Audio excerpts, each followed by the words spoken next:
We've been rocking since the Sandbox, man. Stop playing with my dog, Scuba Steve. He the man, got plans, bro, to give him what you need. Hot damn, from the court to the field, they elite. I'm saying why, yes, got the hot takes and loose, stay checking. Talking about all the highlights from alleys to interceptions, from tutties to dope receptions and fantasy week projections. And honestly think you gotta tune in to get the message. Let's go.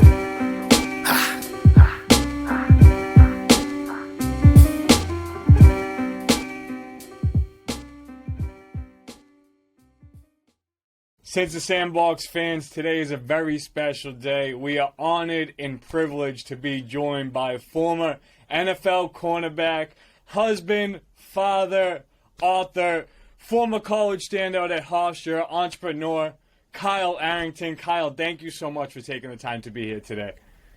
Thank you for that very, very, very warm introduction. I wish it was that warm outside. I know, seriously. Kyle, I was thinking really quickly just to be funny. I was like, should I go toss a Giants jersey on real quick to start this call? But this interview would have been very brief. Stop. No, absolutely. But Kyle, once again, it truly is, a pleasure. But, a lot of people know Kyle Arrington, the player. But I want to get to, the background of, who Kyle Arrington is, outside of the field. And I've been, very lucky to just, get to learn a little bit more in depth about you. And, there's a lot of, levels and categories of, impact that you're really reaching, now with your post-career from the NFL. So I just want you to get started and, talk about Piece It Together. For somebody that doesn't know what Piece It Together is, can you, please enlighten us? Absolutely. So I guess before I can really dive into Pieces Together, it is my children's book that we released this previous last spring, early summer. And so with that, my wife and I, we started a foundation a few years ago called the Evolve Foundation. Okay. And the reason being, as a parent, everything evolves, I guess, no pun intended. Little pun intended, but so everything kind of evolves, including your perspectives. And like I said, so as a parent of three, we just feel like it is our job at this point to try to leave this world, better than we found it. Not just for our kids, but for all of our kids, And so a part of our efforts has been, literacy.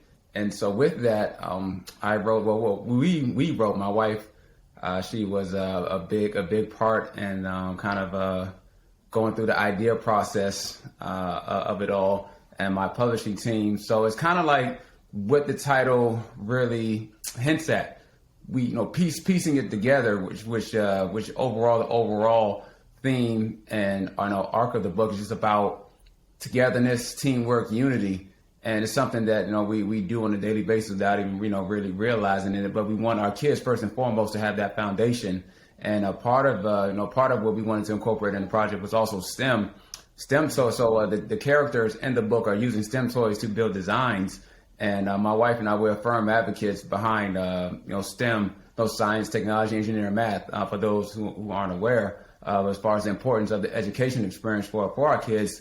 And so yeah, we thought that was important to include that as well in there. So, we're very, just thrilled and happy as far as the response that we got, with the project. So those of you who are interested, would be a great read. Not a long read, but a powerful read. The intention to be a powerful read for, not only for kids, but adults alike.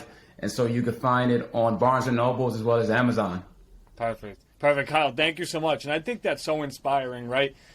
You and your wife, partnering together and being able to do that. And just the role that you guys will show for, your kids, your children. That's absolutely incredible. And I'm sure, they're inspired every single day. Like, if it's not from the book, it's definitely from watching, your fitness videos from American Fitness. We see you've got the shirt on there. So that's absolutely awesome. But, just for someone that doesn't know, about the Evolve Foundation, is there like a standstill for the EVOLVE? Does that represent, anything?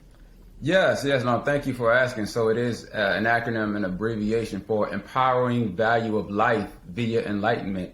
And okay. So just a hint a little more at what we do. So we are a youth-centric, youth empowerment, youth development foundation. And like I said, just try to give our kids all the tools, resources, opportunities. And I think the biggest word that I could use out of all of them would be exposure. And in terms of, just, our kids just never really settling, and we tell them all the time, don't just dream, dream big. Dream big, absolutely, yeah.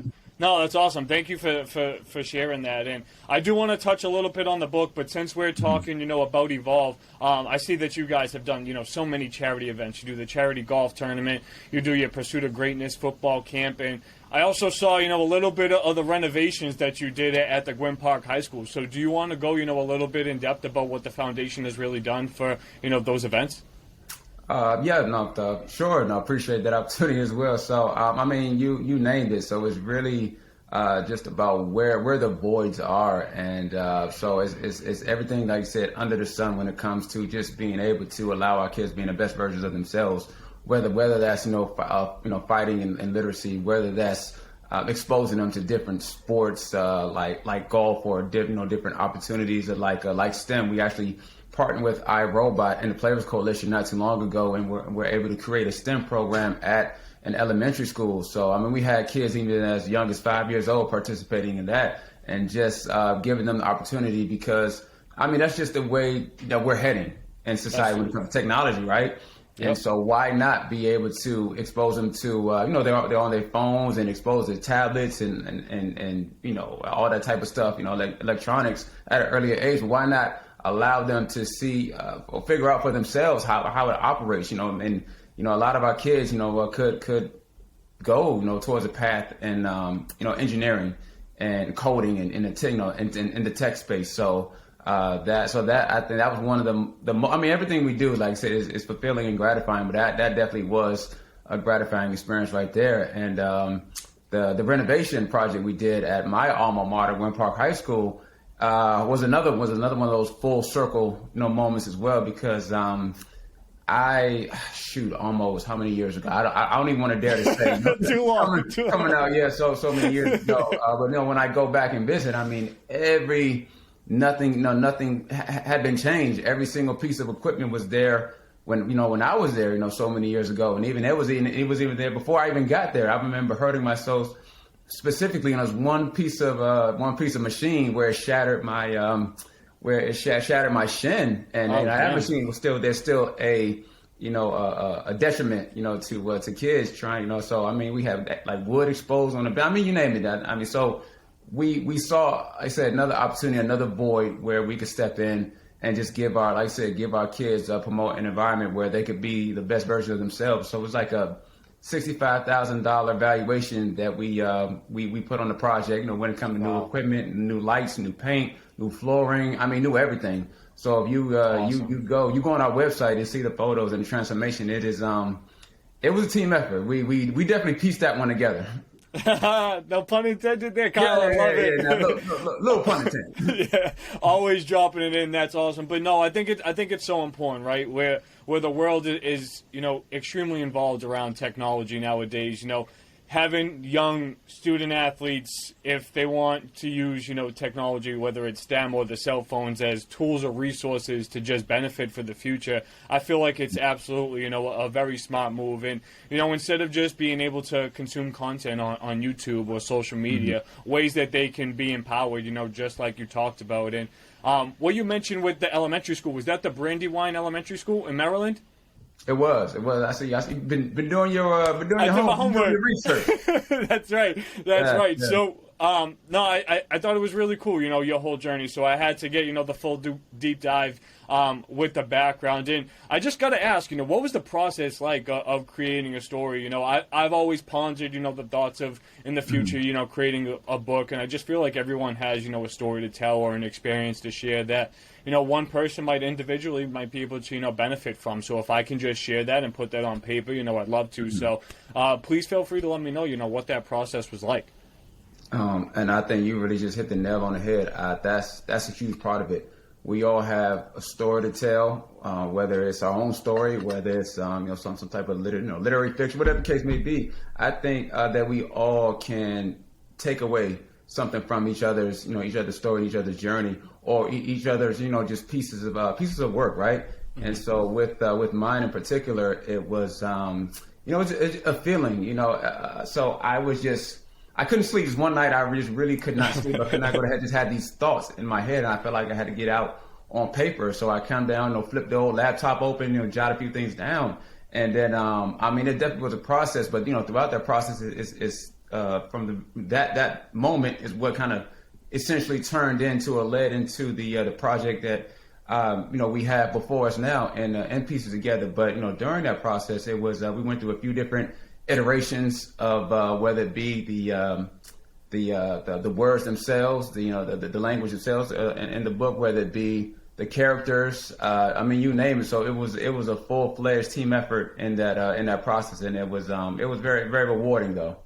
No, I bet. I can only imagine, the story that you tell when people hear that Kyle Arrington's the author of their book. Like, obviously, the first thing that they probably think of is football. But when you can piece that with STEM, when you can piece that with a foundation and just, your impact going back into Maryland in your roots, I feel like, being a person that's a leader in your community is what you need to do whether you're successful or whether you just want to be a part of it. And, since the Sandbox, we do community events around Thanksgiving and around Christmas time just to give back, because we don't think, just having a presence is enough. Making a difference and helping where you came from, that community, building it back up into what the future will be, is extremely important. So we're definitely, aligned there, Kyle. But I got to ask, you were one successful author already. Do you have any other plans, making another book, or is that something that might be in the works in the future, might not? I don't want to give too much info away at this juncture, but no. And so one of the things that I try to do, we try to do as a team is to kind of be a big picture, no visionary kind of a process for us, and then with that, so the idea was to kind of create its own little world, and piece it together. And so definitely is we left room to do more books, animated series, audio books. So that's something that's is in the works, So we'll I definitely have to come back on when we have another maybe another share. Absolutely, I love that, Kyle. Awesome, and that's I'm so happy that you said that. So thank you so much. But for Piece It Together, how many copies have you sold? I just want to share with everybody the impact that you've really had, just with that book alone. Oh no, so just like I said, very just rewarding experience. So through Amazon, through Barnes and Nobles, and through even my own website at air24.com. And through, we took our show on the road as well, a few different book tours and stops. So no, I've been fortunate to sell over, thank you. I've been fortunate to sell over 600 copies at this point in time. And I'm still ticking. So, still like everyone watching, hope, you go to Amazon or go to my own website, air24.com, go to Barnes and Nobles. You can get your copy. Find yourself a copy. Yeah, get your copy. It's a great read. Great, like I said, great read, but even more importantly, powerful read. That's awesome, Kyle. Just to continue a little bit on with everything involved and piece it together. I gotta ask: is there a story or a person whose experience really resonated with you? Whether this was from your past or someone that you saw along your journey that you would like to shed some light on. I think I take a little bit of everything and everyone with me along the path, along the journey. I'm not naive, and I'm very aware that we're all kind of fighting on a day in and day out basis of trying to like I said, pursue greatness is one of our mantras when it comes to America. I know we'll talk about American fitness in a second, but that's one of one of our mantras. No, but that's what we're all trying to do: life, liberty, and the pursuit of greatness for us. So just throughout my entire experience, primarily from a sports journey, sports background, I witnessed it all. I the most talented players not giving themselves an opportunity just because they weren't doing what they needed to do off the field. From some of the most even the way on the field injuries. Guys, getting hurt and their journey or career ending right there where they have to pivot and adapt and, go professional in another career. So I mean, it's a lot of like sports. I am very fortunate, and I feel like sports, especially football, was able to show me a lot of parallels when it comes to life lessons in general. Yeah, I can only imagine. I mean, coming into the NFL, as an undrafted player, I can only imagine, what that journey was like. The ups, the downs, and clearly you had an extremely successful career. So I'm interested to get into that part. But before we do, I want you to share, the importance of giving back. We talked about it, very briefly, but as someone with the stature that you have, giving back is definitely a choice, and it's part of, your leadership abilities on the life that you want to continue to live and who you want to, resemble, as a father figure, as a husband. So, why is giving back so important for you? For me particularly, I feel like, it makes you, I don't know, it's what makes us human.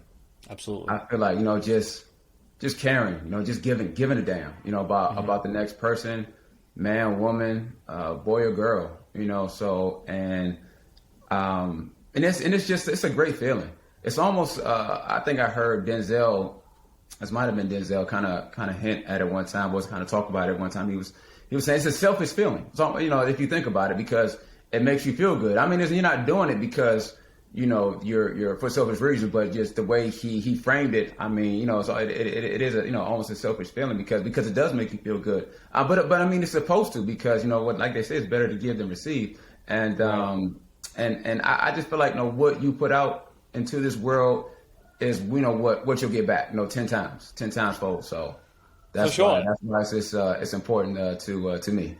Yeah, and I think that's a really inspiring perspective. I mean, just being able to step back and look at it through a different lens, I feel like, that really is so important. And, what you do for somebody or for another person might be, absolutely tremendous in one eyes, and some people might be, a little spiteful or jealous that they're not able to do that with the way that you do it too.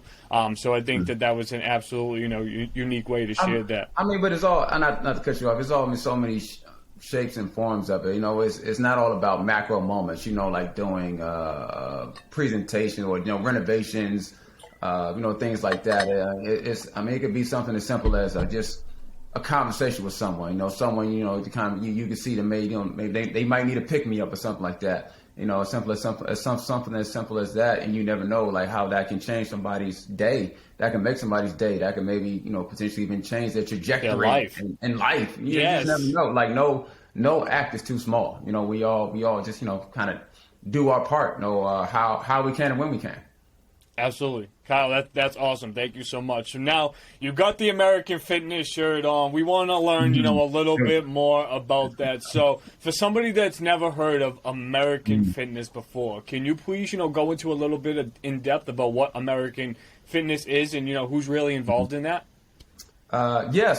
So myself and I have a few other partners, three other partners, and we have a diverse team, and which is, kind of represents America, right? But I guess before I get to that, the best way to explain would be, well, it's no secret that I come from a sports background.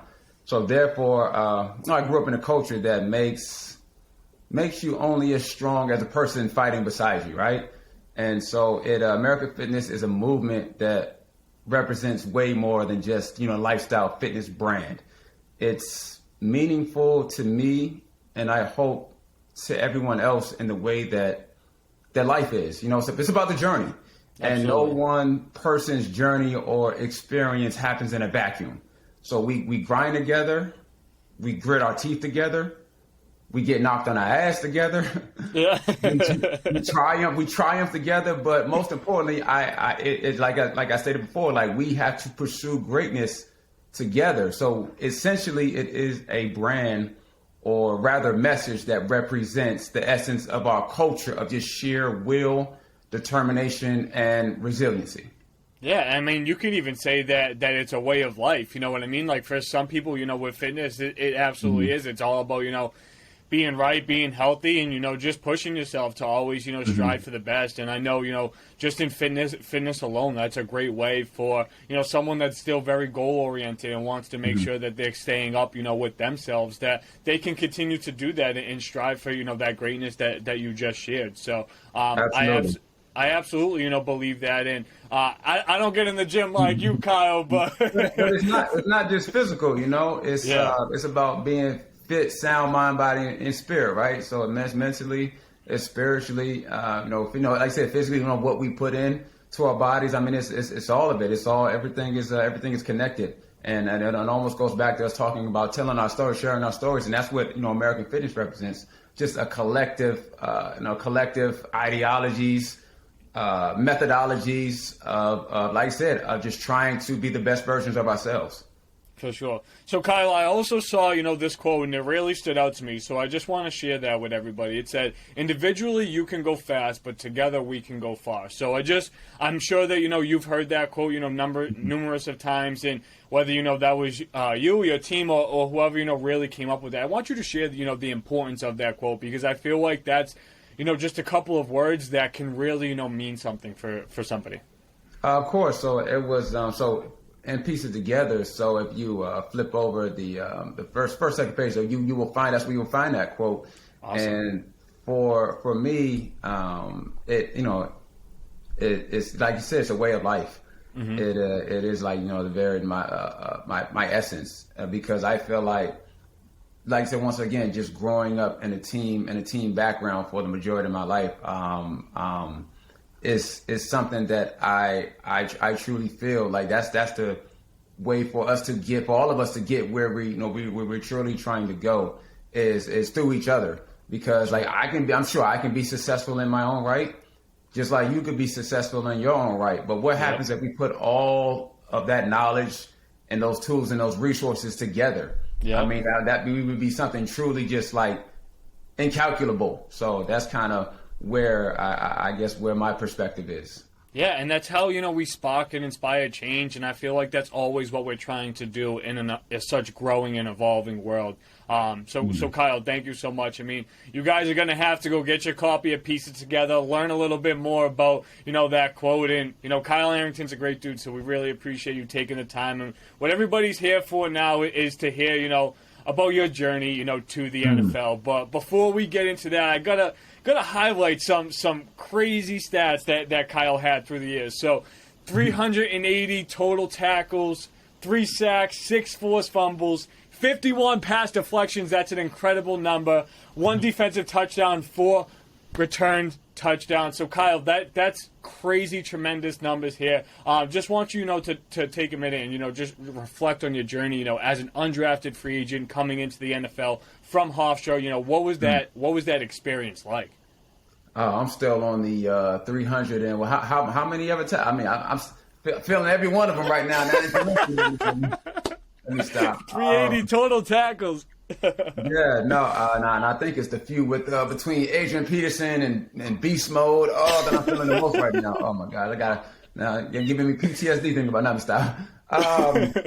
No, but just as far as my career, like I said, it's just something I am just with the NFL, NFL experience in general. My decades worth long career is just something I am eternally thankful for. I met a lot of friends who a lot of lifetime relationships there. Devin McCourty was a groomsman at my wedding. So that's awesome. It's about, as much as it is about the success on the field, I think I'm even more fulfilled through, like I said, those lifelong connections and relationships. Off of the field, it's a camaraderie.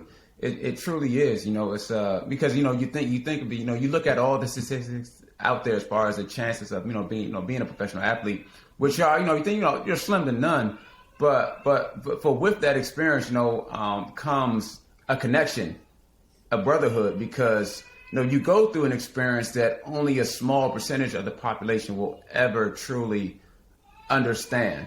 And It's not all just, sunshine and rainbows as far as, you go out there, you get to play a kids game on Sundays or Mondays or Thursdays or Saturdays now. I mean, almost every day. I know, right? When COVID, we have football on Tuesdays. What's going on? Yeah, I'm just coming soon, right? Yeah. On Dish Network. So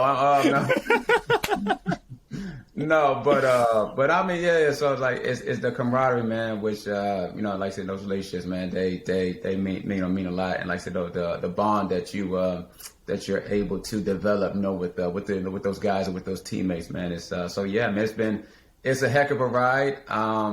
It was a hell of a ride, honestly. And yeah, man. Like I said, no regrets.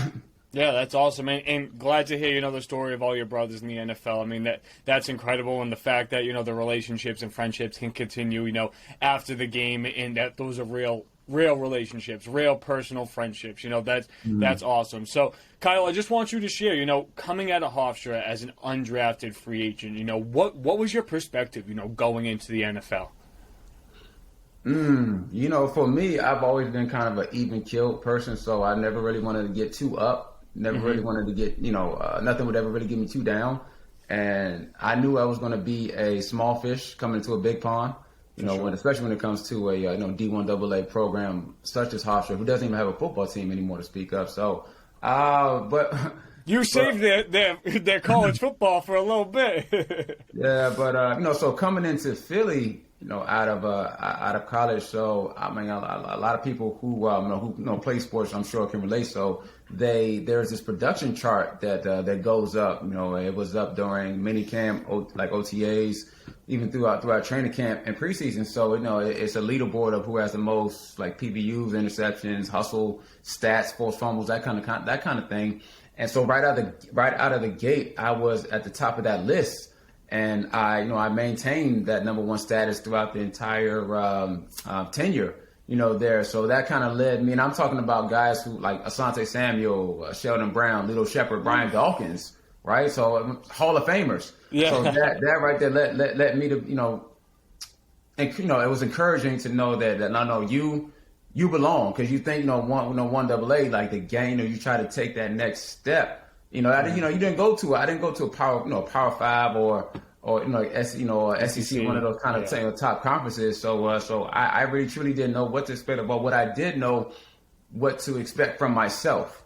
I was going to get that same hunger, that same resiliency, and that same player who, like I said, you give me the chance, I'm gonna knock on your ass. So hey, love that, Kyle. Love that. Yeah. You're getting me amped up over here. Yeah, so I mean, so things ultimately didn't work out in Philly. That's why I went to Tampa the rest of my rookie season, and it was almost kind of like the same cycle where I like killed on the practice squad. Throughout the season, came back training camp, had a great training camp, I had a great off season, but for whatever reason, I just didn't, because when you're one of those guys who you're not necessarily on a coach's radar, you have to do something every single day to be on the coach's radar, put yourself on the radar. And for that reason, when it came to preseason, it's not like I had bad preseason, but I just didn't do enough. Yeah. And so it didn't work out in Tampa either. So I'm thinking to myself, like, hey, you had two bites of the apple, so you can't really be mad at anybody but yourself. But so New England called my agent, and they wanted me to come up and try out. So I'm thinking to myself, well, I mean, obviously, I'm not, going to say no. You're not going to say no. But I couldn't help but think to myself, well, if I couldn't, hack it in Philly, you couldn't hack it in Tampa. Like, what, organization in its prime. And in his prime, like New England at the time, in the height of his dynasty, I mean, what could you possibly bring to the table there? So, I mean, but long story short, I go up there, try out. They say, we like the way you move, so we're going to put you on the practice squad. An opportunity rolls around like maybe week 8, 9 of the season. Somebody gets hurt on special teams. So when I had my opportunity to go out there on special teams, and just the night before the game, I was just had a hard conversation with myself. And so if anybody might be listening, we all talk to ourselves, and don't be looking at me like I'm crazy. No, absolutely not. You need to have those conversations. Yeah, no, so it was a hard look in the mirror. It was a hard conversation where it said, hey, man, this is one of those hurdles that's new to you, because everything before this point was physical. Mm-hmm. It was always, if I needed to get bigger, if I needed to get faster, if I needed to get stronger, if I needed to jump higher, whatever the case may be, I would I would do that. But like, it wasn't about physical, anything physical, physicality at this point. It was a mental. Yeah. It was a mental hurdle, which was the first I've ever came across, and at that time, and I just told myself, like, listen, everything that you've done, all the blood, the sweat, the tears, the broken bones, the torn ligaments, the surgeries, it is what got you here, and it is worth it. And don't be afraid to go out there and be great. Because I was telling myself, what if I went out there and did well? Yeah. What if I went out there and I was great? But what if I went out there and I wasn't? You're right. So I had to figure, no, go out there and be great. You put the work in. This is your time. You deserve it. You earned it. No, you don't just deserve it. You earned it. You busted your ass for that, Kyle. So go out there and take what's yours. So that was the kind of conversation I had with myself, and ended up leading the team in special team tackles that game, and went on to lead the team that season. Finished out that season with the most special team tackles, and only appearing in 7 games. And I was even able to tie special team legend like Larry Izzo. So anybody from the New England area knows, you throw the name Larry Izzo out, he's big tuna around there now. So to be able to be in that kind of company, man, it's just, I don't know, it's just surreal to me. Then 2 seasons later, lead the league in interceptions, appearing when went to the Super Bowl that year. We ain't gonna talk about the outcome of that one, but to appear in another one and win that one, I mean, it's just. It's just, I don't know. It's just, everything is just so surreal to be just a kid from, as I look at it, just a kid from Accokeek there was no prodigy, when I first picked up a football when it came to this sport. If anything, I was the furthest from it. I was uncoordinated. I couldn't probably take 3-4 steps as a kid, running without falling. Ask any of my friends, my family, they tell you the same. So to be, like I said, to be able to be an example of what, like I said, hard work, resiliency, perseverance, all of it, just all of it looks like because they say what 1%, like if you take 100 kids, maybe one, if that, will become a professional athlete. I wasn't that, but you look at 100 kids, I want to be that one you pick. So to be able to speak to that 99% of the population, is something that is that's very humbling. No, it is. And Kyle, thank you so much. And so Kyle, you just talked about, talking to a room, right? You had to be that one out of the 100 kids, just to really, get seen to potentially have an opportunity in the NFL. I want you to take a second and just speak to those 99 kids that aren't that one, right? What would it take or what advice would you give to a young athlete that's trying to pursue the NFL dream? I mean, athlete or non-athlete. I mean, whatever you want to do, because we're all going pro, one way or another. Whatever. We all have our Super Bowl, whatever that looks like, right? Yeah. And so, what I would say to any kid, just pursuing their dreams is like, hey, it all comes down to how bad you want it, because it's not just going to be rolled out to you. It's not going to be handed to you. For at least for the most of us. Yeah, I know, you're right. Yeah, you're right. It's not something that's just going to be handed to you. It's going to be everything, that you're going to come across that's going to tell you this isn't for you. Hell, it might even be yourself that tells you that. Because like I said, once you come across those roadblocks, those hurdles, you get knocked on your ass. And I mean, what do they say? Sometimes, football, makes a lot of basketball players. You get knocked on your ass at one time. You're like, man, this might not be for me, right? No, but still, like I said, if you want it bad enough, fight for it. You got to fight for it, because it's like I said, at the end of the day, there's something that's not going to be given. But also, it makes it that much more rewarding, knowing that you had everything thrown at you, including the kitchen sink. Yeah, legit. And you survived it all. You conquered it all. You're the one left standing. I'm sure that some of those running backs hurt a little bit more than a kitchen sink. I had a few, like I said, running backs, receivers, fullbacks. Man, a few things got thrown my way. So Kyle, this is a little off script. Just gonna ask, every single snap in the NFL is extremely difficult. But is there a matchup that you had to look back and say, that was one of the greatest I lined up against? I really had man, I was fortunate enough to go against just some of the best. I mean, when you're on that stage, when you're at that stage, you're talking about the best athletes in the world already, right? Yeah. And they all come in so many different shapes and sizes, from your Larry Fitzgeralds to your Antonio Browns to your Andre Johnsons, your Megatrons. I mean, your Mike Wallace. Before there was Tyreek Hill, cheated. It was Mike Wallace. So, you're right. Oh my gosh, so going against him, especially when he came to Miami. So you saw him twice in a year. It was a freaking track meet. Oh my goodness. My groin is still healing. Still trying to recover as we speak. So it was a lot of battles. It was a lot of great battles, a lot of back and forth. Man, I really felt like when you play DB, man, one quote that one of my coaches had told me that stuck with me is, gunfighters get shot. You're playing one of the hardest, if not the hardest position on the football field, especially when we're talking about defense. So, I feel like I gave, long as I gave way more than I got. Yeah, no, I got you, absolutely. And I can only imagine, there's physical work that needs to get put in, mental work, and you talked about that throughout the episode, but preparing for some of the talent that you had to go against throughout that decade of football was absolutely crazy. I mean, those are my most fond sports memories to date. Obviously, we have a lot of current NFL going on, but that was my childhood. So that's what I always look back to as when I was growing up. That's what I was introduced to. So that's why it's such a privilege to have you on here. But Kyle, you obviously played in 2 Super Bowl games. We know the results of those. So I just want you to speak about the intensity, in that Giants game. It was so close, and you guys had a great season. But we don't need to get too specific into the game, but just the intensity.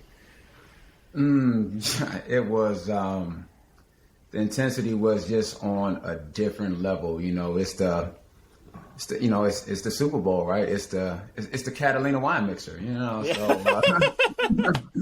So So I mean, it's like let it all hang. And I remember, just looking a little bit to the game. I mean, that first possession, even just leading into the game, you try to even like I taught myself, I'm even killed. But I would be lying if I said just as you got closer, you're out there the week leading up to. So we're out there in Indianapolis, and just every day that we got closer, with that week to the game, is the anticipation, anxiety, the butterflies. You still got those? Yeah, the emotion. You're talking about, like I said, when you put these as a kid, when you put those cleats on for the first time, you dream of yourself playing on that kind of stage where it's the most watched spectacle, and year in year out in human history, right? You're right. Well, damn near, one of the most watched spectacles in human history, year in year out. And so, I'd be lying if I said, I wasn't, the anticipation wasn't building and rising, and just where it just kind of just boiled over. I tried to save it, and once it, boiled over with kickoff, I remember that first possession, man. I mean, I came out and tackled Bradshaw for a loss, and I just, man, was just so pumped, so amped, so many emotions just all over the place, man. I was dog tired. The following play, I said, please, God, don't let him throw to my side on the play. Oh my goodness! I just, like I said, I think the emotions is part of it. Emotions kind of like quantify what the intensity of it all, man. Yeah, you gotta catch your breath. For sure. So was Eli sacked on that play? Or was he still good? Was Eli sacked? Nah, I ain't gonna go there. It's all good. But on a brighter note, the Super Bowl versus the Seahawks, the feeling of already playing in a Super Bowl, but now, on the flip side, being a Super Bowl champion, I mean, that has to be, one of the best feelings in the world. Like, you have to feel like you're on top of everything. Describe that feeling and, that moment when you guys, really got that W. It was a tale of two experiences in more ways than one, because like I said, the first experience was that, this was new to me. this was, it might have been, for time, it might have been his 6th, 7th time already, but at least, at least for me, this was new to me. So, my family, my friends who came out, like I said, just kind of didn't really know what to expect. The coaches did a great job of kind of walking us through how to prepare. But, like I said, you really can't prepare emotionally, for that stage, that you're about to play on. And so, with that, the second time around, it's like friends, family. I say, all right, we've been here before. Y'all know the laws of the land. Y'all do y'all thing this time. Yeah.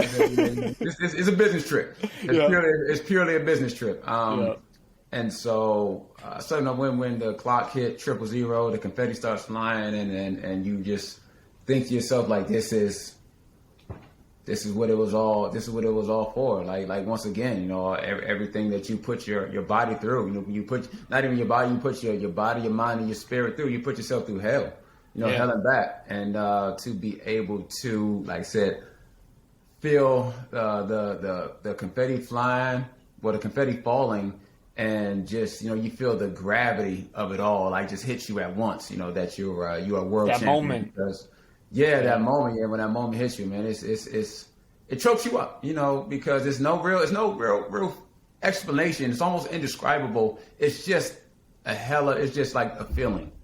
It's just a hell of a feeling to that overcomes you. I can only imagine. I mean, I don't got it on the football field. I play a little bit of flag, but it'd be really cool to get there in this perspective. But with the build up to the Super Bowl, you talked about it briefly in the past game, but what is the whole process like of the anticipation and the media day, traveling? You definitely have family asking you for tickets, and I know that's going to be crazy stressful, especially when you're trying to stay focused. I know that the second Super Bowl you said was definitely more business because you were determined. I mean, you were determined the first time too. But just walk me through what that's like as somebody that's just trying to get an outside perspective. What was that week like for you?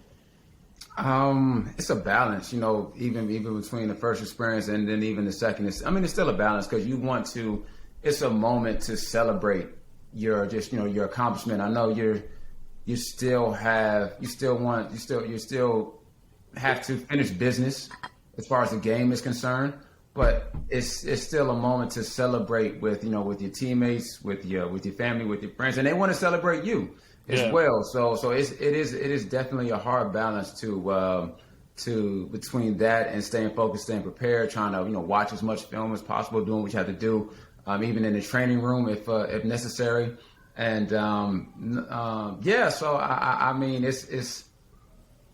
it's not easy because there's a lot of, I guess the best word to come to mind, there are a lot of distractions as you just kind of hinted at, you just hinted at between all the activations going on, throughout the city, and like I said, just want being with your family, your friends, and experiencing the different type of things that they have going on, but also just staying, like I said, just staying as prepared and mentally sharp and mentally focused as possible as well. So it's, like I said, ultimately it was a balance.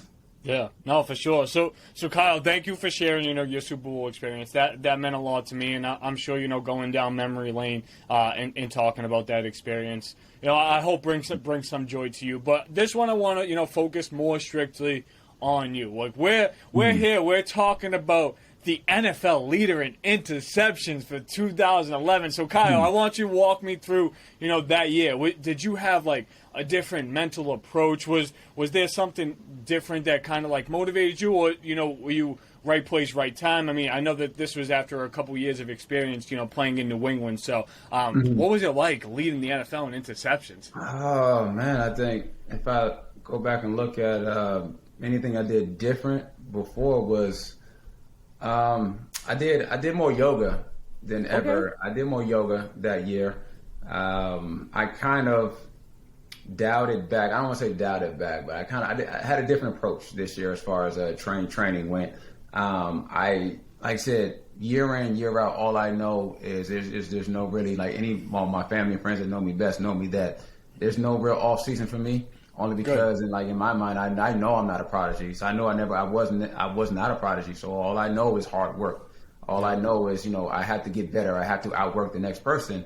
And so, but that season leading into the 2011 season, I didn't necessarily work out as much with my trainer in terms of, throwing the ball, doing drills, and catching the ball. I kind of just said, hey, I'm gonna throw the ball with my dad. I'm play catch with my dad. That's awesome. It was cool, man, because we didn't really do that a whole lot growing up. I didn't really, my dad, God bless him, he was. Did what he had to do in terms of providing, sacrificing, putting food on the table. Worked. For over 40 years in the government. Then also on top of that, him and my mom had their own business, entrepreneurs. So I didn't really have a childhood experience as far as taking me to games and like I said, throwing the ball, stuff like that. So I don't know, it was a opportunity to be a kid, just feel like a kid for once, and it was therapeutic in a sense. And Absolutely. So I think that maybe I attribute that as well to that year. And I was just just thinking back about that year. It was just so magical. It was unfortunately Robert Kraft's wife had passed, Martha, and so we had the MHK patch, so we dedicated that season to her.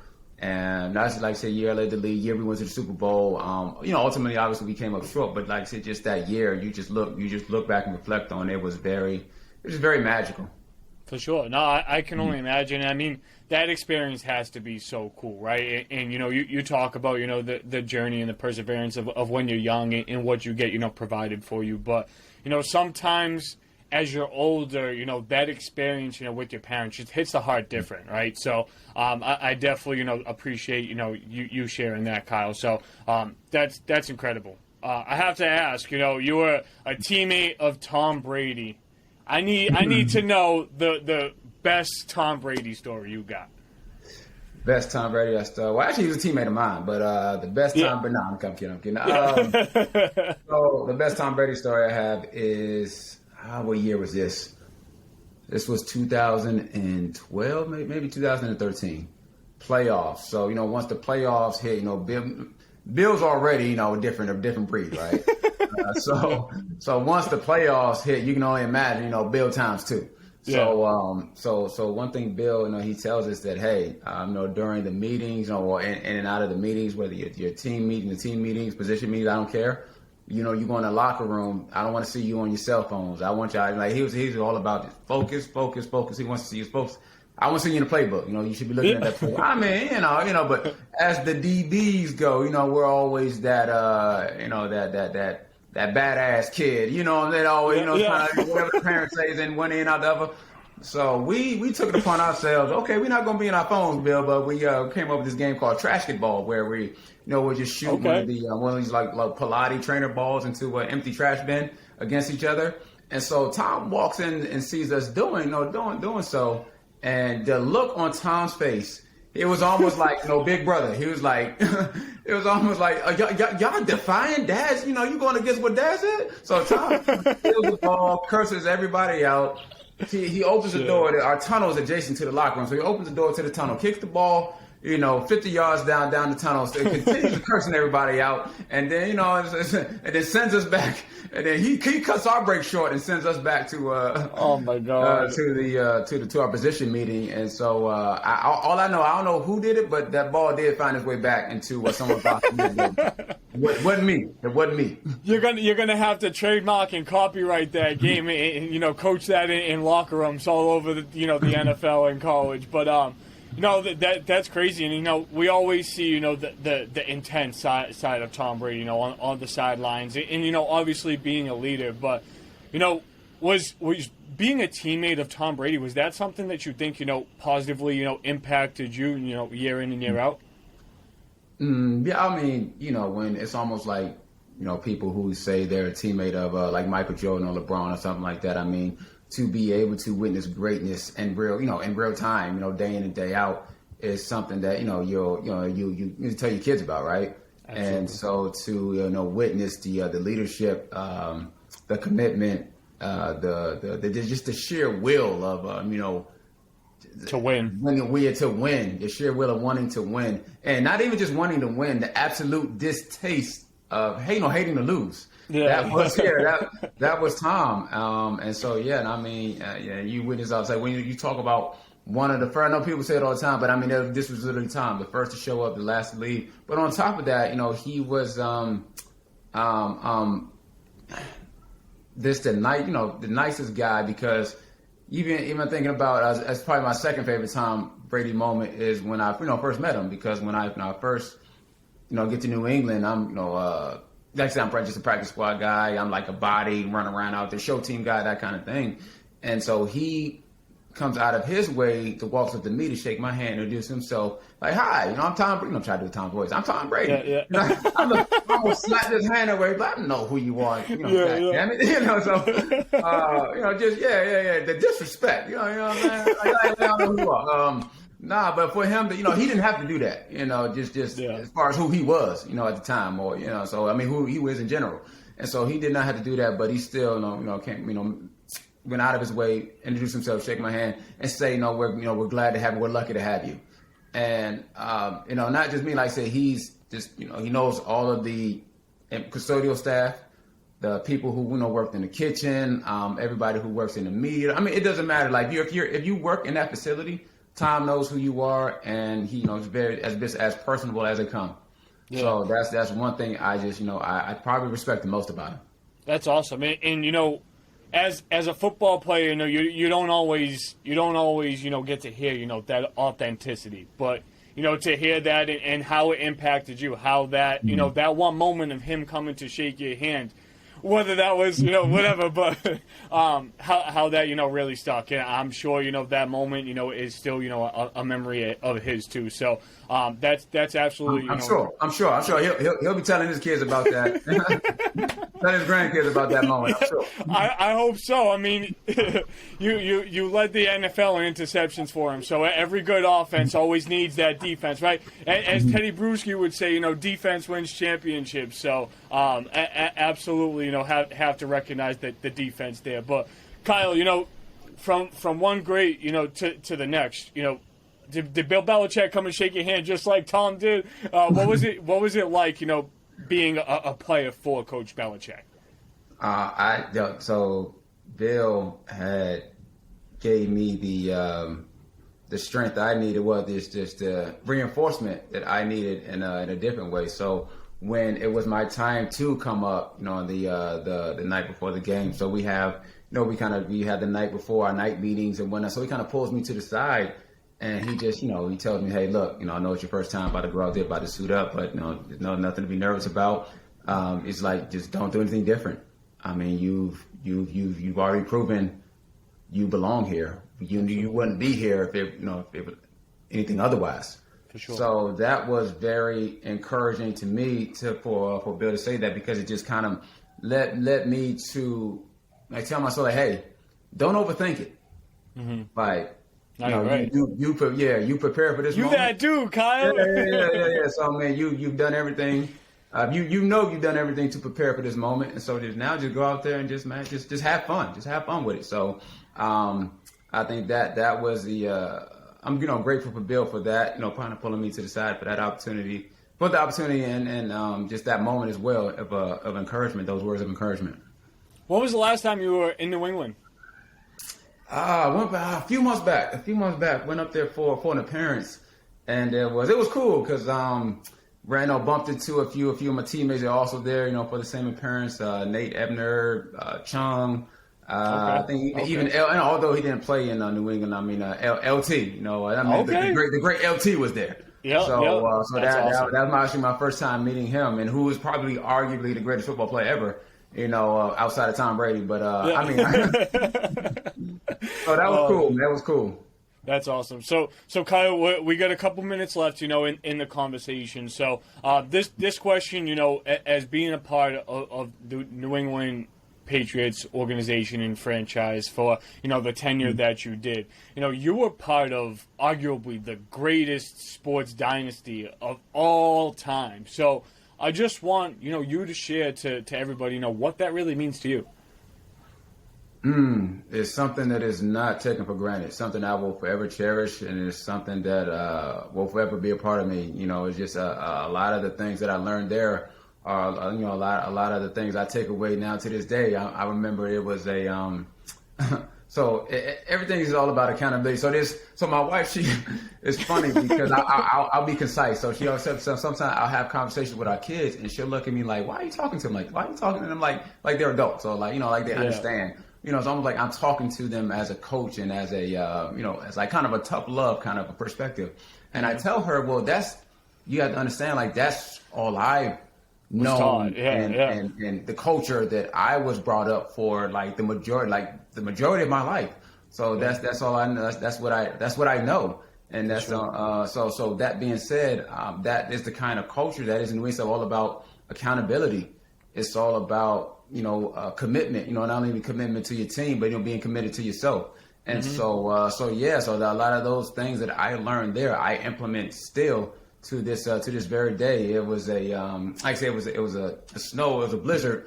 I lived maybe a mile. My first year there, I maybe lived a mile from the stadium, and I'm thinking to myself, it doesn't matter how bad it is. I'm only a mile away. I can still wake up whenever and get there. For the team meeting. And Bill's this kind of guy, like, you miss this team meeting, he's gonna send you home with the fine.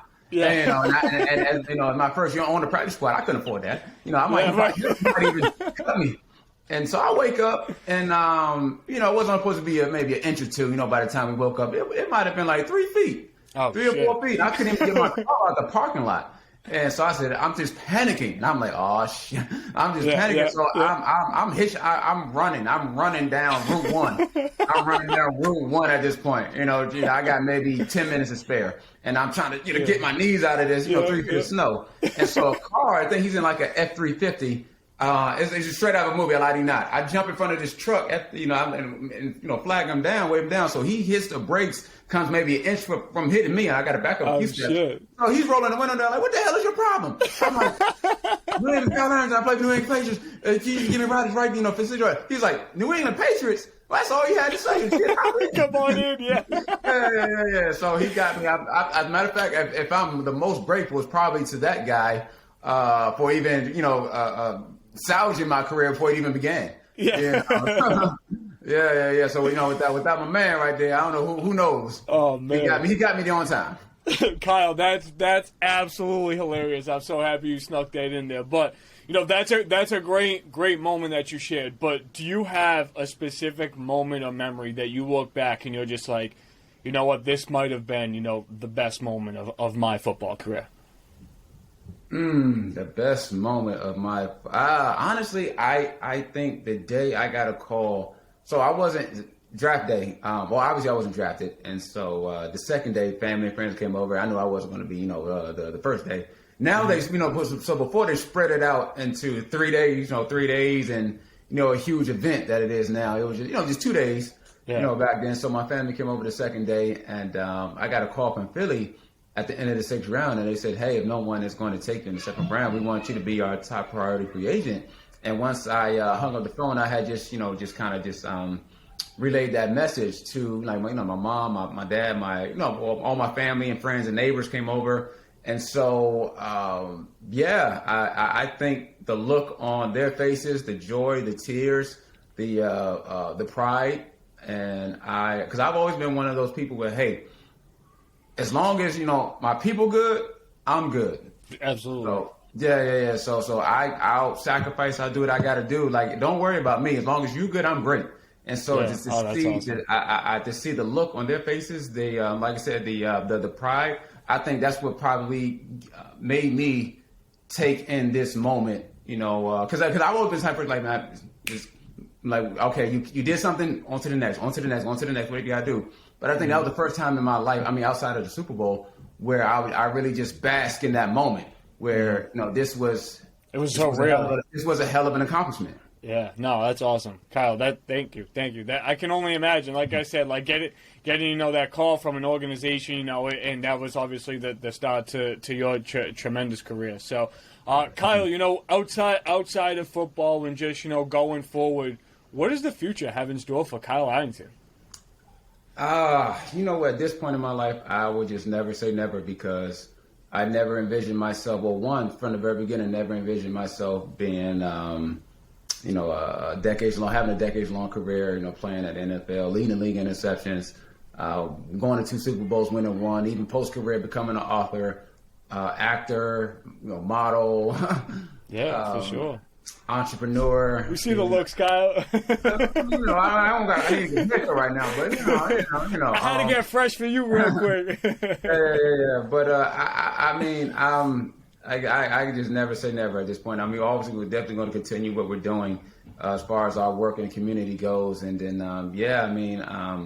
we just look to continue to be that light as much as we can, because I could be remiss if we didn't mention all of the just what's going on, in our world now with a lot of the people are hurting, in so many different ways. And so if you could be a light, if you could, whatever way, like I said, no act, like we said earlier, no act is too small where you can help somebody out. I mean, and that's through whatever channel, whether that's through what we do in the community, whether that's through American Fitness, whether that's through, Piece It Together, whether that's through sports broadcasting, whatever the case may be, Since the Sandbox, yeah. If that's our conversation right now, so however you can, like I said, be an inspiration and motivation for the next person. That's awesome. So, Kyle, in a moment, I'm going to give you the floor to just, say anything that you'd like to say, before we wrap up. But before I do that, I would really like to, extremely express some gratitude to Aaron Charles, your agent, who had a lot of communication through this. So, Aaron, thank you so much for, the back and forth. It was really, a pleasure, working together. And also have to shout out Lisa Freed at iRobot. Yeah, right? He all right. No, he's solid. Just I that's my man right there. Solid as it come. Thank you, Aaron, for for making all this happen. Of course, and also I have to shout out Lisa Freed from iRobot for getting us connected, in the fall. So, Kyle, when we first got connected, I was like, oh my God, like, is Kyle Arrington really going to come on my show? So, the fact of really making this a reality for me, it was absolutely, incredible. So, I really appreciate you taking the time. But Kyle, before we wrap up the episode, I'd just like you to take a moment and share anything you'd like. No, I mean, I think we hit on a lot of great topics. Thank you for allowing me to share my story, not only just football, but also talk about, the endeavors that we've gotten into post-career as well. So I guess if I could say anything, I'm a big quote person. So one quote that always kind of sticks with me, especially like we just talked about the times that we're living in, is that it's a proverb that goes a little something like, "We don't drown by falling in the river, we drown by staying submerged in it." So I'll tell anybody that's out there listening, hey, we all, including me, going to get knocked on our ass. But I probably got knocked on my ass more time than I care for. But not about how many times you get knocked down. It's about how many times you get back up. So just keep fighting a good fight. Awesome. Since the Sandbox fans, we are extremely grateful that Kyle Arrington was able to join us for this conversation. And Kyle, you're invited back on whenever you'd like. So, if you got a little something coming up in the future and you want to, talk to everybody about that, you always have a floor and a space on Since the Sandbox to do that. So, Since the Sandbox fans, make sure you guys stay tuned. In about a week, we'll have all this out. Make sure you guys are following our Instagrams. Go follow R24 on Instagram and AC Comms on Instagram for the latest going on with Kyle. You can also go and visit his website or contact Aaron Charles for anything you need with Kyle Arrington. Peace, love, 5 stars, Since the Sandbox fans. You guys know that.